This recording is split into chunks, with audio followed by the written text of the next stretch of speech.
You are now locked in to the Sitting Down with the Sisters podcast.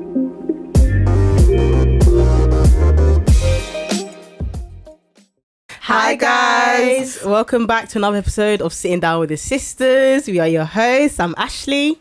I'm Temi. I'm Ayo. Hi guys. Hi. Hello. And today we have an interesting topic. All our topics are interesting. Always. You already know. Right. Always. But I feel like this one, it is very different from what we've spoken about before. And essentially, we're on the topic of adoption. Adoption. We've never spoken about adoption. Yeah, Sorry. never ever. Yeah, we've never Wow. spoken. I feel like it's a very it's spoken about, but not a lot. It's taboo. Yeah. Yeah, especially if you're coming from, I feel like it's really not a thing in Africa like that. I was going to say that, but I didn't know if that's... It's bad. No, it's not bad to say. It's not a It's thing. more taboo in It Africa. is. It's always been, but I feel like in recent years, it has become a bit more accepted. 100%. In 100%. comparison So do you to think what it it hasn't- used to be. So you think before in African culture anyway, it wasn't It was accepted? never, not just in African culture. I think in Westernized culture, like everywhere. I can even speak for Adoption hasn't Nigeria, been like specifically. If you couldn't have kids, yeah, obviously people look down at you because it's like, oh, you can't have kids. Something's but they wrong would with never you. expect you to go and have somebody else. Oh, yeah, to like go and take adopt. on. Yeah, And also it's so, I think it's not weird, but I think it's also another reason why people look down on adoption is because when you think adoption, you think straight away to those that can't have kids. yes, yes, You know, yes. because Right. people that do have kids also want That's to a adopt. great point. 100. Like yeah, the whole yes. reason Yes. behind adoption isn't to be selfish because you want kids and you couldn't get it, is to help someone that To wasn't give, able to give a child to give a a child home. a home. Because I'm thinking of like in Congolese culture, and I feel like there's such a negative. Well, there was anyway. I feel like there was such a negative connotation when it comes to adoption. It was always seen negative, like, oh, the child that you adopt, they're gonna be bad, they're gonna be Yeah. rebellious. Yeah, yeah, Oh, yeah. they're gonna be a witch. Yeah. Wow, That's are the you thing. serious? Like, Do you get what I'm saying? it's like they tie it to spirituality a lot. That's Yeah. it. That's Because what I you're was trying to bringing get at. something. Because in African cultures, a lot of the time, spirituality is a big deal. In Western Very culture, I think the deterrent to adoption is more money or whatever because it's expensive as well. But like Right. in Western culture, in the what's that side of the world? That African side of the world, yeah, it's more like you don't know the home that child has come from. You don't know what state they left that You don't know child what in. spirit you're You don't know bringing to what- your home. And another thing that Africans That's do, sad. yeah, Very. it really is. Another thing that Africans do as well, when they give advice when it comes to adoption, they always say if you are to adopt from a really young age, Yeah, when before they're a baby. when they're babies, Yeah. because then they have less influence or whatever. You can mold them to be whatever you want. Which I can understand. But then, like I said, the whole purpose of adoption isn't really about selfish reasons. It's just to give a child a home. So what about 5-year-olds, 6-year-olds, 10-year-olds, 15-year-olds? Even that need a aspect though, home. I'm so glad you pointed that out. The whole aspect of when people want to adopt, they're told to adopt when the child is very, very young. I feel like that's universal. Yeah, everywhere. I don't just feel I That's don't just true. feel like It's not that's just just in in Africa. I feel like that's Africa. everywhere. That's true. Even when we talk, even when I've spoken about it with people young, like our age group, like they say the same thing. Yeah. They'd want to adopt someone young, like they wouldn't want to adopt somebody grown. I used to have that because I'm open to adoption. I'll be honest. But my mindset towards it was more like I used to think, oh, I want to adopt someone Yeah, like a that's baby. from young, but I still have that mindset as well, Yeah. but I feel like I'm still open to adopting over a certain age, absolutely. Right. But I'm still open to that mindset Yeah, of exactly, yeah. adopting young too. Because when I was younger, I was that girl. I was always screaming, I'm going to adopt. As I've gotten older, I feel like my mind has really changed. so you don't Not that I you- think I won't. It's just not something I feel like I'm going to do. I'm not even Right. gonna lie, because I feel like a lot of people when we were younger used to just say it because it's a nice thing Of to say. course. Yeah. Or like you And it's seem a like nice thing so to do. good to say it. But then as I deeped it as well, I want to have a lot of kids in myself. That's Yeah, obviously you God do. willing. You can't Yeah, say what happens yeah, to you, but like yeah. I don't know. Adoption is a big deal, and It is. it's like it's a major responsibility. And Yep. the topic we even wanted to discuss today specifically is when people adopt interracially, because I feel like there is something to be said, because even if you adopt in the same race, there's already issues that child has already become accustomed to because of the trauma that they've had being abandoned or whatever's happened to them before they come to you. But then talk less of now you're introducing that child into like you hear the stories of like black kid in a house with all Chinese, or a black kid in a house or white. Have you noticed you never hear, well, not that much in my opinion, black people adopting white kids? I can't lie, I haven't seen it. I've never seen it. I'll be very honest. Angelina Jolie. No, I said black people adopting white kids. Oh, I haven't seen it. I'm sure it happens, but I've never seen it. I said Angelina Jolie. Am I right? Is she the one? She does adopt. She has adopted. She's adopted a Chinese, very different black kids. Yeah, hardly have I seen that. I haven't seen that. That's a good point. That's a very, very good and I feel like it. Why do you think that is? Okay, see, this is the thing we wanted to discuss, like whether I mean, it happened in Cheetah Girls. Right, yeah, but oh yeah.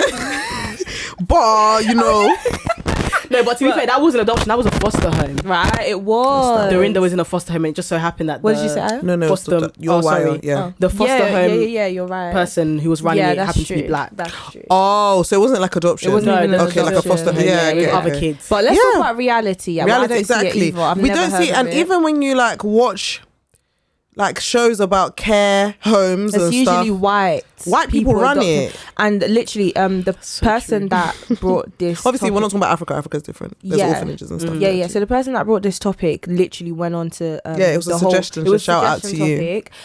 She said, is a white woman equipped to raise a black child, specifically a black boy? And also, is it highlighting the white savior initiative or simply doing these children a great favor? So basically, it's that whole question of why don't we see black families adopting white kids, and why do we see more white families adopting black kids, and is it because of this whole white savior and saving the child's like do you know what I mean?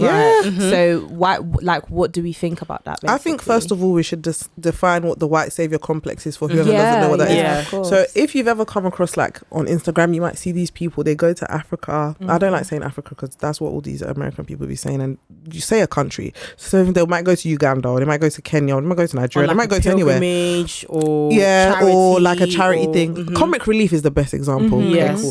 They'll go there now and they'll take these opportunistic photos where they're giving a kid a plate of food, and then they'll go on Instagram, water, post the picture, and in the description it's like, oh, this really broke my heart, like, and I'm so happy that I was there to give this child. They've never selfish reasons, and it's always for this, like, it's always this power dynamic of where this white savior I'm from. And you take the picture, you do what you're going to do, and leave them. I'm so glad you even point out the caption as well, because I feel like every caption that I've seen in that instance, it's always been never ever take what you have for granted. Like those kind of it's a mad thing. And like there was something that happened last year with the rise of all the racism stuff going on. There was an influencer. She has a family. She's an interracial marriage family. So her husband's white, she's Nigerian, and then she's got her husband's from Germany.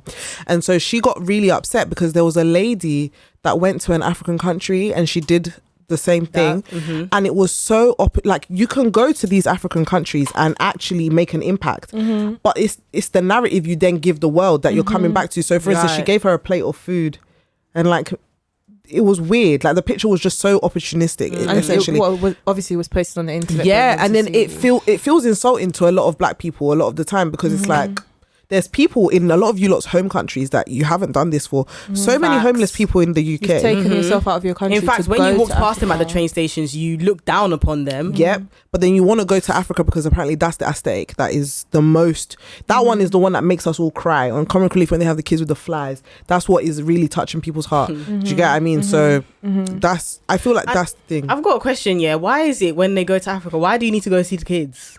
There's so much other things to see. Why can't you just go and do like tourism? Why do you need to? Who did you even ask the kids if they want to take a picture of you? That's the thing as well. You don't show them like operating as human beings. You literally use them as props.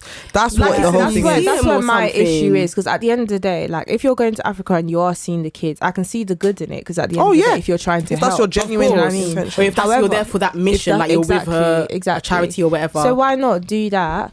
But then if it's just for your selfish gains, I think it's all about intention. Yes. If it's for your selfish gains, just so you can look good and look like the white savior, like we've been saying, then there's like a issue. It's toxic like, and it's corrupt. a supremacy issue. Yeah, But it's a then power can dynamic. we ever Yeah. decipher their intentions?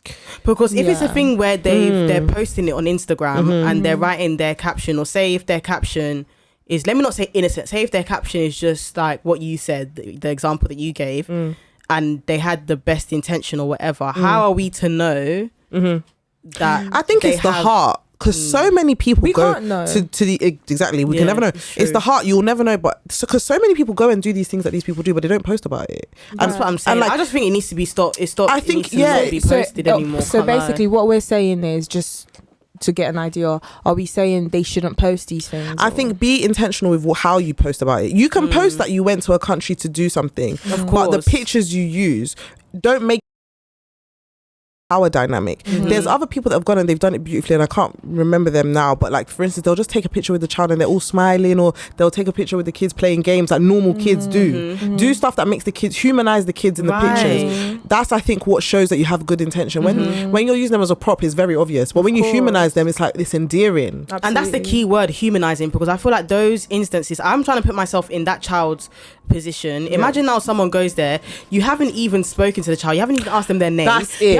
You haven't had a conversation with them. You've just gone, pose for the picture, and then when the picture's taken, You go. that's it. You go about your business. You haven't actually engaged with them. Nothing. You've dehumanized So them. the I don't want to say psychologist in me because I'm not a psychologist, but Well, you studied psychology. psychology. She has a degree in So- psychology. so to her nurse. that woman in me is asking whether, like you said, was consent asked for, because Most times, probably not. you know, Yeah. in the westernized society, consent is really big. We're big on human rights. Literally, before you do anything, you have to provide consent. Right. So like, does that consent stop when you've left the borders to go to Africa or all these It places? definitely- like, yeah. I'm very confused. That's a great question. Because those children, they can't even give consent. So have you asked their parents or their guardians or whoever they are? And if they're orphans, it's even worse. Because I'm very sure a lot of them do not ask for these consent. I can't lie to you. I don't think there is consent, because Me either. even when you see, even when you see people go to Dubai, they can't even handle the restrictions there. They just go and do whatever. So imagine now an African country, really? Really? That's so mad. But to wind it back to what we want to talk about, do we think that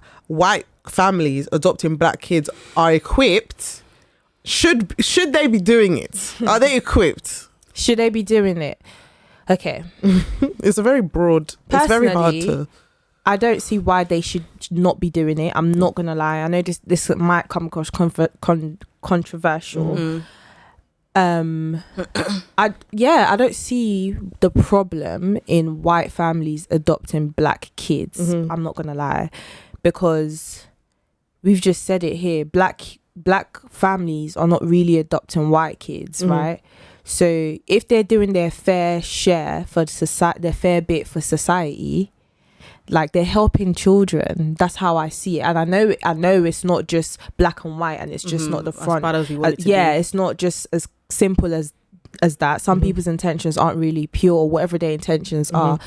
All I think is, as long as the intentions is pure, as long as you're doing it for the right reasons. But then it also comes to mind, like, I can't help but think, why don't you adopt white kids?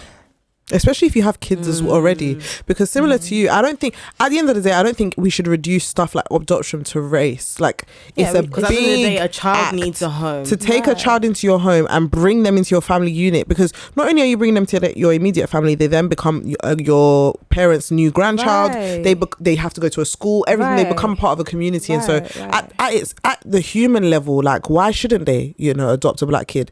But personally, in a lot of ways, I don't think they are equipped. I was gonna say that. Personally, They're not equipped, and this is not me saying they shouldn't do it, but if you're going to do it and you're not going to You need to educate yourself on what it means to do, also the means as to how you do it. So I have a problem with, like, okay, I don't know if I have a problem more, but like when white families adopt kids specifically from Africa, I find it a bit weird. Like it's go to different if Africa and do it. take the kid. Yeah. It's different if you adopt a black kid in America, like you're American, you adopt a black But kid to in go America, out of the country to take one. Yeah. Do you know what? And the don't know if you- backstory Because on there's that. been so many scandals with yeah, that. So many Angelina scandals, like Jolie, trafficking, Madonna. so many things. Blood can and come Water from is a good that. example where a child is like paid for, or like something happens in the whole adoption process where the child isn't aware where they come from. All of that stuff is mysterious, and then but it was a scam or something like it was fraudulent. And also another example of that is even though it's not as severe as that one, I don't know if you guys have watched Modern Family. Oh yeah, I love that show. I love Modern Family, but you know the gay couple,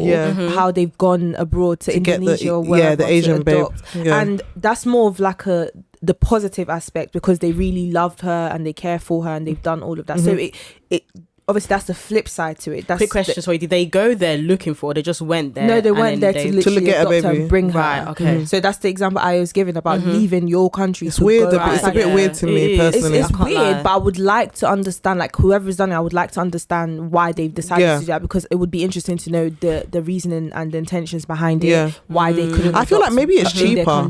I feel like it might be cheaper, and that's why the process might be a bit more. See, that I think that's really the reason. I genuinely would do think the so. process is harder simply because there's so many background checks that probably needs to be done. You'd think that, but I think because, say for instance, you're in a foreign country, like a third world country, for instance, their requirements for adopting a kid might be less intense than America, where you have to pass this, you have to pass that. There was literally a couple on YouTube. They have a YouTube channel. She's called Nikki Philippi. She's a Christian woman, and her and her husband wanted to adopt, and they wanted to adopt out of the US. I think was it out of the US? I can't even remember. But even the process they were going through, I think within. Okay. I can't remember. It could have been within, or but my main point about bringing her up is like she said the paperwork and the tests and the screening they had to get done just to get. This is not to get a kid. This is just even to just prove that you're good enough. Of to course, you have to. You might not even get a kid at the end of it. Character, and then you've paid so much money just to do that part. Right, and even being of good character, they can still deny you access, and you don't get that money back. Yeah, you don't get them. It's honestly hard, and honestly, I understand why it's difficult because it needs to be. You can't just be letting a child, especially a minor, into the hands of anybody. Just anybody, especially when they were in the hands of the government, and now they've been let go into the hands of. And after that, there's the aftercare process as well. They will be checked on consistently for a while. There was a scandal of a YouTube couple that adopted an Asian baby. Found out the baby was disabled, decided to send the baby back. I saw they got a lot of backlash. I think they tried to they kind of tried to dress Swerve it away. up. Yes. So they didn't outright say she's disabled. It's there was so many complications, blah blah blah. But people in the comments saw they knew through it. Those type of people shouldn't be adopting kids. So many subscribers. I remember this was like either last year or 2 years ago. I remember. I forgot who they it lost was. so many subscribers. Rightly so, because that was real life cancelling. This is one of the issues that can come with adoption. Exactly. You have to genuinely for you to want to adopt is a great thing in itself, but it comes with so much. If you're not ready for it, if you have any personally, obviously I've never been in a position to adopt. I don't know if I will be when I'm older, but one thing I will think about if I am to adopt is genuinely I should be ready for whatever comes with it, because it's gonna come. It might come with different. It might be smooth, but there's also a chance it might. And I should be prepared 100%. So when adults are here, trying to adopt and they haven't thought it through, it's just like, what do you think this is exactly? And sorry, not to go off topic, but just to bring it back to that whole, white families adopting black children. You have to be prepared, and that's what I was gonna. That's literally what I was gonna say. Just one thing I completely forgot to mention. Even white women that have mixed race children, their own children, that are not even equipped to take care of them. Look, for phenomenal example, point. Was it Kylie Jenner that was doing her daughter's hair the other day? Mate, Kim Kardashian paid a hairdresser to teach her how to do cornrows on her daughter. Wow. On her daughter, that's what I was looking for. And it sounds like, but these things are important because those are the things that help a child with their identity makeup as they grow up. And that's why I was talking about being equipped. I don't like reducing stuff to race a lot personally, because I think people sometimes also take it the wrong way, and I hate that narrative of the race card, because that in itself is a racial statement. It's a racial. People that say stuff like that, you need help. But anyways, facts. The reason why you need to be equipped, especially if you're in America, I feel like even here, because this country's trying to gaslight us into believing there's no racism in this country, but we'll come back to you.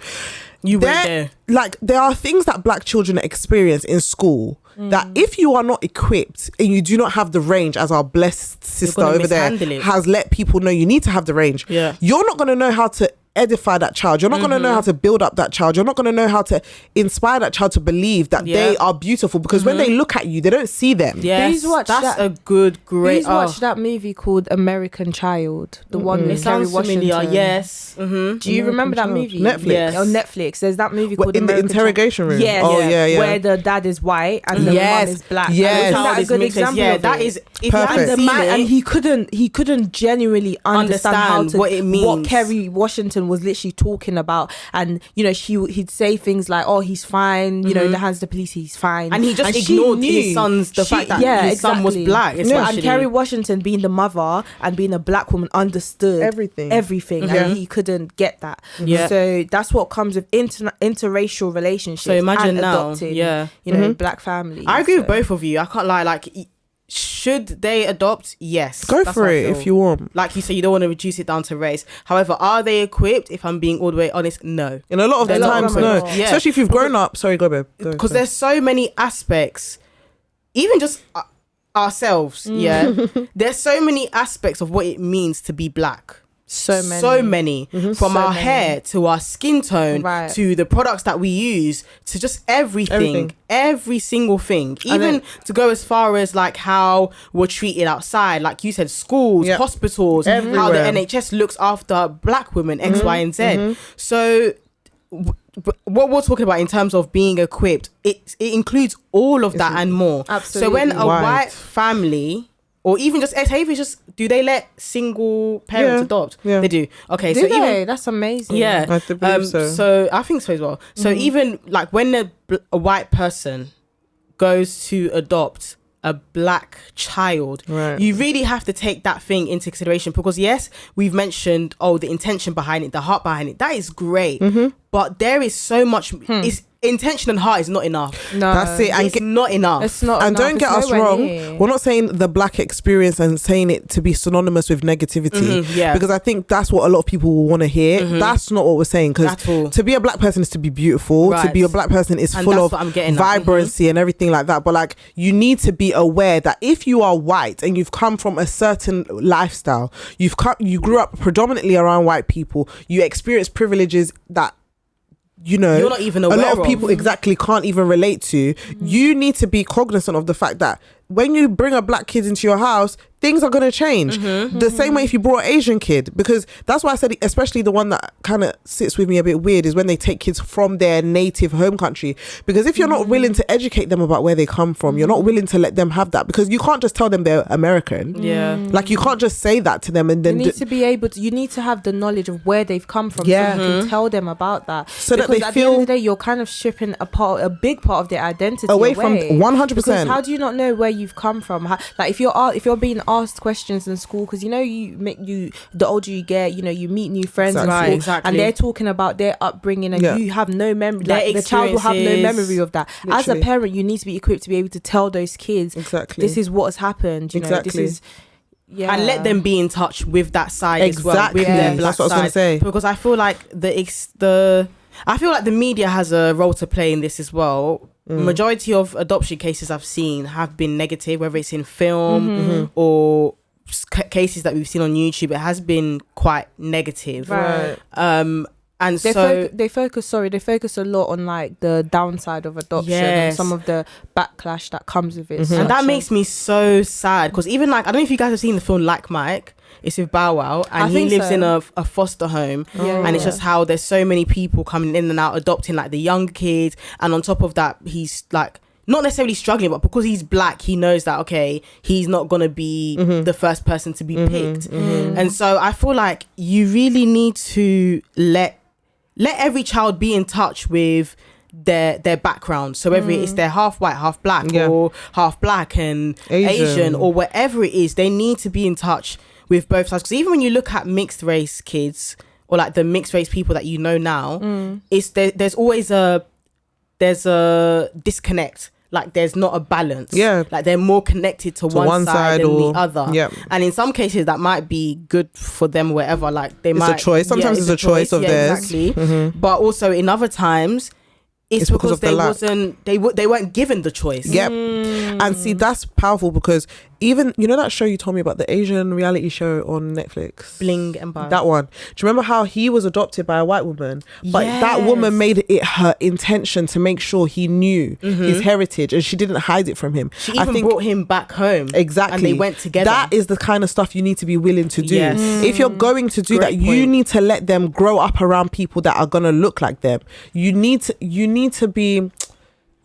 go that extra mile to be like, you know what, I know to. Like, and it doesn't mean that you're going to make that kid feel like they're not your family anymore. It actually just shows you actually care about them, because when they get older, secondary school, university age, and they meet people that are maybe black like them or Asian like them, whatever, they're gonna be like, oh, okay, this is what we talk like, blah blah blah, and they'll be like, oh, I don't have a clue. But if you included them in that stuff from when you adopted them, they'll feel like they can also gel with those people. They can relate. Do you know what I'm saying? You'll make them less of an island when they get older. So then is it so bad? Like, let's say, for example, a white family, like we've been talking about, has adopted a black child or black children, and let's say the white family obviously lives in a white neighborhood, and all they know is their culture, rightfully so, because they're white. And they've decided to adopt it. So they've educated themselves, they've done everything, but because of the area they live in, what they've grown up doing, and what they eat is white orientated, and they've brought a black child into that.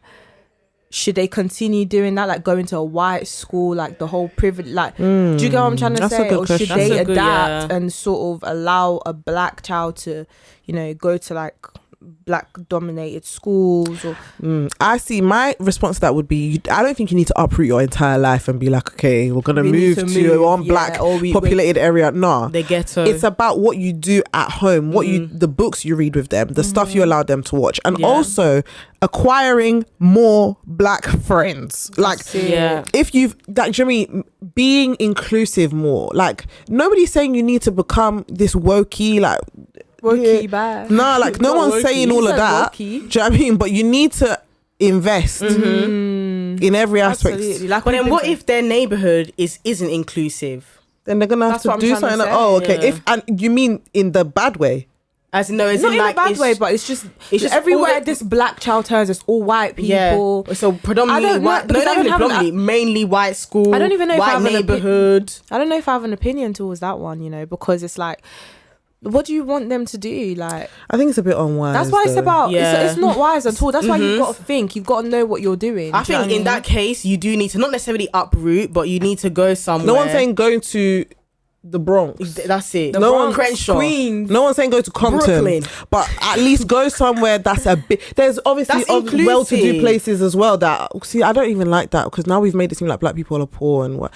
We don't mean that. We just mean inclusion. Diverse. Where they can see not just even themselves, but they see white, Asian, Latino, just all sorts of people. Because I'm sorry, obviously I can't speak for these black kids, because I've never really been in that situation like that. The closest experience I've had to it was my primary school, which were predominantly white people, right?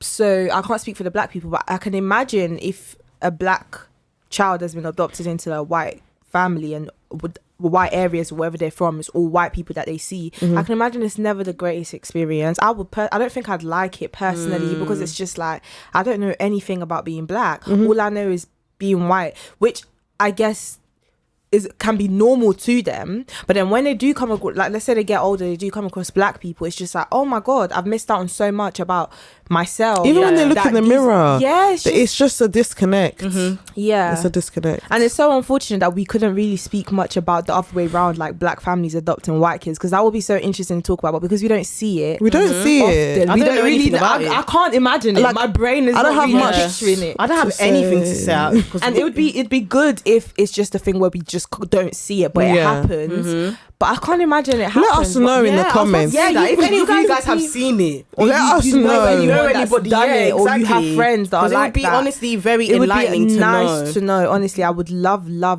to know. Yes, please. And I would have the same opinion in terms of black people that are adopting white kids to be knowledgeable. Of course. Like, make sure you know what you're doing as well, because that's a whole different race. That's so that's what I would say. And on that note, Thank you so much for watching, guys. Don't forget to subscribe, like, comment, follow us on our Instagram and Twitter, Sdwts podcast. Period. You can follow us on our personal pages. It'll be in the description down below. And yeah, We'll see you on the next episode. Bye, guys. Bye. Bye.